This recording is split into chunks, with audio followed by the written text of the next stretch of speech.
Halo teman-teman semua, balik lagi di channel Maba Universe. Alright guys, jadi tadi pagi candle penutupannya cukup lumayan di atas lah ya. Masih di atas 30.800 nih teman-teman. Jadi masih ada indikasi Bitcoin untuk melanjutkan kenaikan lagi teman-teman. Cuman dilihat dari candle penutupan daily-nya itu memang cukup merah ya teman-teman ya. Merah candle body-nya itu masih tinggi gitu. Nah nanti kita coba lihat untuk penutupan candle hari ini ya teman-teman ya. Berarti nanti besok pagi di jam 7 nih teman-teman. Kita lihat apakah candlenya akan di bawah 60.800 atau masih tetap di atas 60.800 nih teman-teman. Kita bakal lihat besok ya teman-teman ya penutupan. Untuk hari ini kapitalisasi pasar kripto turun nih teman-teman sekitar 2 persenan ya. 2% lebih di angka 2,27 triliun US dollar. Nah, untuk dominasi Bitcoin-nya sendiri ini ada penurunan 0,38% teman-teman. Di kisaran 53,90% ya teman-teman. Untuk harga Bitcoin hari ini tepatnya di pukul 12 siang ya, 12 lebih 11 menit itu di harga 61.700. Sempat Bitcoin itu di 62.000 teman-teman, cuman dia kembali lagi penurunan ke 61, ya di bawah 61.700 ya teman-teman ya, atau mengalami penurunan 3,92% teman-teman.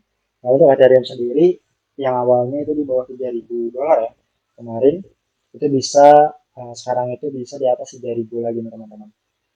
Ya semoga dia bertahan di atas 3.000. Untuk penurunan dari Ethereum sendiri 24 jam terakhir itu di kisaran 3,22% ya teman-teman. Oke, kenapa sebenarnya ada indikasi nih teman-teman bahwa Bitcoin bisa naik lagi nih di atas harga kisaran 60.800. Jadi ada beberapa news yang memang membantu harga Bitcoin bertahan di angka 60.800 teman-teman. Cuma nggak tahu ya sampai berapa lama Bitcoin bertahan di area atau di atas support 60.800. Nah, ada beberapa berita nih teman-teman. Tapi sebelum masuk ke berita, gue mau teman-teman bantu like dan subscribe channel ini supaya gue semakin semangat lagi untuk membuat videonya teman-teman. Oke, kita coba lanjut ke beritanya teman-teman. Jadi berita di sini adalah dari Cointelegraph. Ini ada beberapa analis yang memang berbagi untuk analisanya teman-teman. Di sini ada dari siapa nih? Dari L Cryptoprof. Ini diambil dari Twitter ya atau X teman-teman. Jadi di sini adalah cycle halving ya teman-teman ya, halving Bitcoin di sini. Jadi di sini ada tiga history, history dari 2012, 2016, 2020 nih teman-teman. Dan yang sekarang ya nanti ya, gitu teman-teman. Nah untuk historinya sendiri sebenarnya teman-teman ya, untuk saat ini pergerakan harga Bitcoin itu sangat unik nih teman-teman, bahwa sebelum halving aja harga Bitcoin udah tembus ke ATH yang lama gitu teman-teman, di ATH pas kenaikan halving di 2020. Nah kita lihat ya, kita bisa lihat di sekar-sekar sebelumnya halving itu di sini jatuh ya pada tahun 2016. Halving itu masih di bawah ATH sebelumnya teman-teman, bisa lihat ya di sini ya.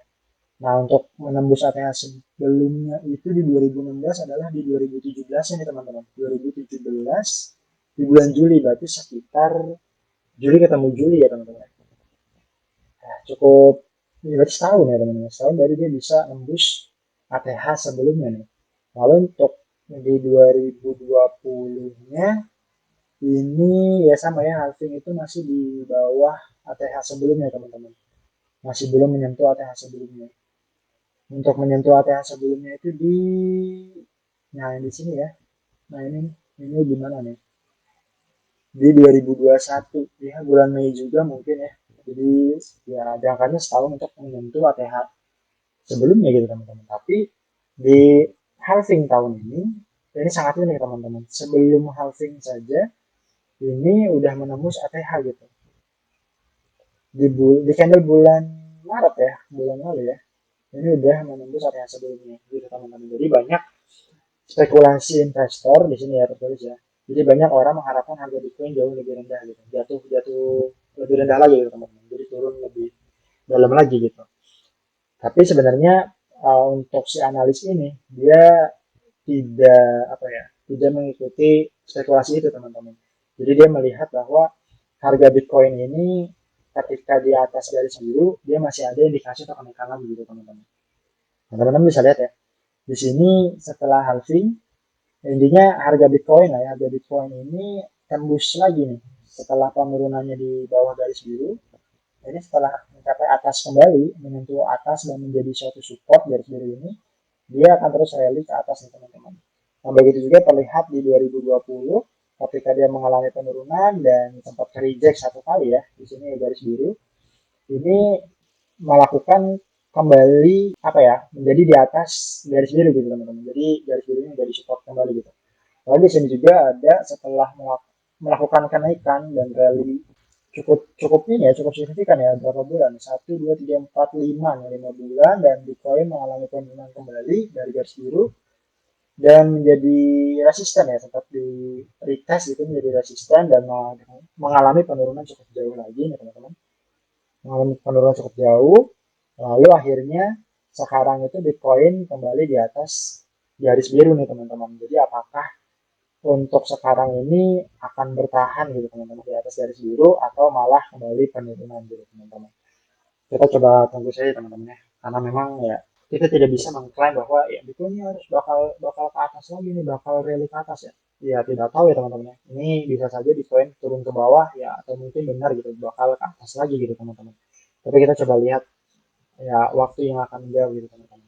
Di sini juga ada nih untuk analis lainnya nih teman-teman, bahwa menurut siapa nih, Rekapital ya, di sini sudah sebulan Bitcoin berada di zona berbahaya katanya gitu ya. Pada saat itu Bitcoin telah menelusuri kembali 2 kali minus 18 pada bulan Maret, dan sekarang hampir minus 16% sejauh ini katanya.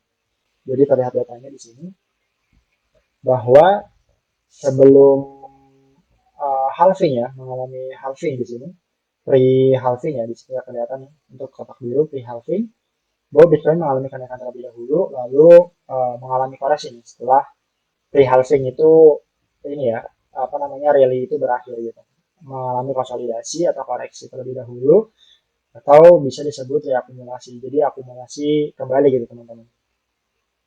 Nah di sini juga sama nih, pada tahun 2024 juga, pada tahun ini di sini sudah masa pre-halving ya teman-teman. Sudah rally-nya sudah selesai nih rally teman-teman, cukup tinggi juga ya rally sampai dia menembus ATH sebelumnya. Bahwa sekarang ini menurut Rekapital ini adalah masa-masa reakumulasi teman-teman. Jadi teman-teman akumulasi kembali untuk menambah muatan portofolio teman-teman gitu. Nah untuk turun sampai mana mungkin teman-teman bisa tonton technical analysis video-video gue sebelumnya gitu teman-teman. Ada 2 technical analysis yang memang gue share ke teman-teman. Nanti teman-teman bisa tonton, bisa klik link di pojok kanan atas gitu teman-teman. Nah jadi di sini ya garis merah ini mengindikasikan untuk reakumulasi teman-teman dari analisanya si Rekapital gitu. Nah di sini juga nih teman-teman, bahwa terlihat grafik untuk RSI-nya teman-teman. Jadi ya ini cukup membaik sih teman-teman. Jadi kan beberapa hari ini bahwa Bitcoin mengalami overbought ya teman-teman. Overbought itu cukup lama nih teman-teman, dari bulan pertengahan pertengahan bulan Februari lah ya, sampai akhir akhir bulan Maret nih. Pertengahan bulan Maret ya. Jadi pertengahan bulan Februari ketemu ke pertengahan Maret ya teman-teman. Ini udah mulai indikasi penurunan, di pertengahan April. Sekarang ya, pertengahan April ini udah di bawah 50% ya untuk RSI-nya teman-teman. Jadi apakah Bitcoin akan mengalami kenaikan lagi setelah di oversold seperti di sini ya.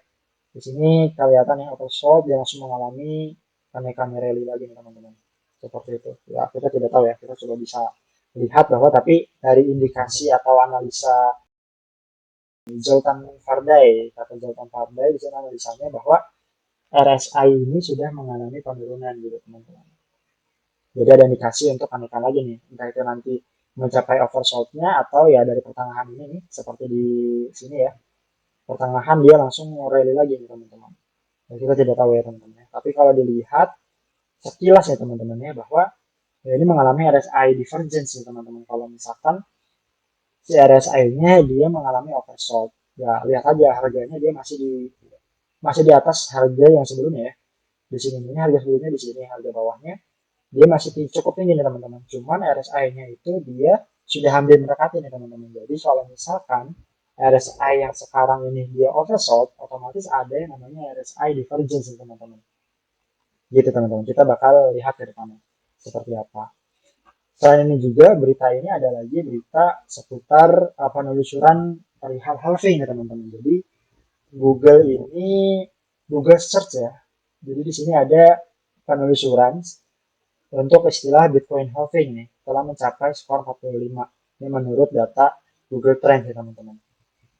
Jadi kata Google Trends ini mencatat bahwa nilai 100 berarti popularitas puncak gitu teman-teman. Sudah di atasnya untuk popularitas pencarian Bitcoin halving. Nah, untuk pencariannya itu sendiri di sini sudah mencapai 45 dan akan mencapai penilaian 100 pada akhir bulan ini. Itu hasil analisa dari si Google Trends itu sendiri, teman-teman. Nah, di sini dapat dilihat bahwa untuk tren Google-nya itu sendiri, pencarian paling banyak perihal Bitcoin halving itu ada di Nigeria, itu sudah mencapai 100% ya teman-teman, udah mencapai 100 ya. Dan yang kedua itu ada Netherlands, yang ketiga ada Switzerland, yang keempat itu ada Cyprus, dan yang kelima ada Slovenia ya teman-teman. Ya, jadi itu beberapa indikasi memang harga Bitcoin yang dapat mengalami kenaikan dari tadi pagi ya teman-teman. Memang supaya menahan harga Bitcoin di bawah 60.800 teman-teman. Jadi masih di atas 60.000 lah ya teman-teman ya. Itu teman-teman. Mungkin itu yang dapat gua kasih teman-teman di hari ini. Untuk lanjut TA-nya mungkin gue bakal bikin di sore hari ya teman-teman atau malam lagi gitu teman-teman ya. Kita melihat pergerakan Bitcoin di waktu New York ya teman-teman. Di waktu New York itu lebih enak gitu. Jadi lebih jelas juga ketika sekarang-sekarang gitu teman-teman. Ya mungkin nanti gue coba pertimbangkan ya teman-teman, pas sore atau malam gitu gue buat videonya. Oke, mungkin itu aja yang dapat gue kasih teman-teman. See you in the next video. Thank you teman-teman.